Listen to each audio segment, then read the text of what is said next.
Hi everyone, ఈరోజు మన వీడియోలో నాకు జరిగిన ఒక సంఘటనని ఇంగ్లీష్లో ఎలా చెప్పాలో నేర్చుకుందాం. ఇలా సిచ్యువేషనల్ ఇంగ్లీష్ నేర్చుకోవడం ద్వారా మనకి చాలా చాలా యూస్ఫుల్గా ఉంటుందని నా ఒపీనియన్. మీ ఒపీనియన్ కూడా నాకు కమెంట్ బాక్స్లో షేర్ చేయండి.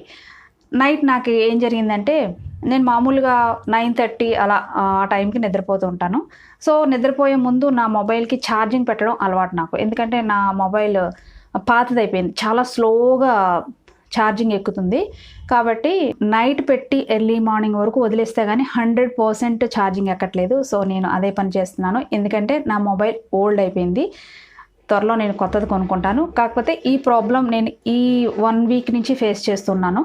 సో యాజ్ యూజువల్గా నేను ఛార్జింగ్ పెట్టేసి నిద్రపోయాను. తర్వాత మార్నింగ్ 4:30 అలా లెగిసిన తర్వాత నాకు మొబైల్ ఓపెన్ చేసి నాకు మెయిల్స్ చెక్ చేసుకోవడం అది అలవాటు. మెయిల్స్ కానీ లేకపోతే యూట్యూబ్ వ్యూస్ కానీ అప్డేట్స్ కానీ అన్నీ చెక్ చేసుకుంటాను.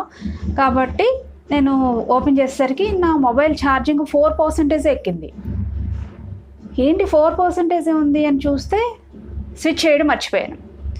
అది ఈ సంఘటన అయితే నాకు జరిగింది. దీన్ని మనం ఇంగ్లీష్లో ఎలా చెప్పాలో నేర్చుకుందాం.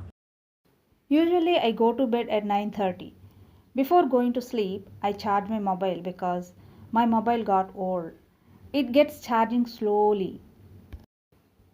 Unless I put charging overnight, it can't get charging 100%. This is the problem that I have been facing for 1 month with my mobile. But today I got up at 4:30 a.m. and went to remove the mobile from the socket. Then I realized that I didn't turn on the switch. I got angry with myself. This is the incident that I faced yesterday.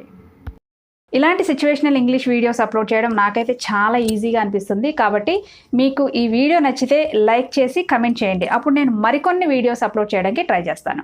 Thank you for watching this video. Please support my channel.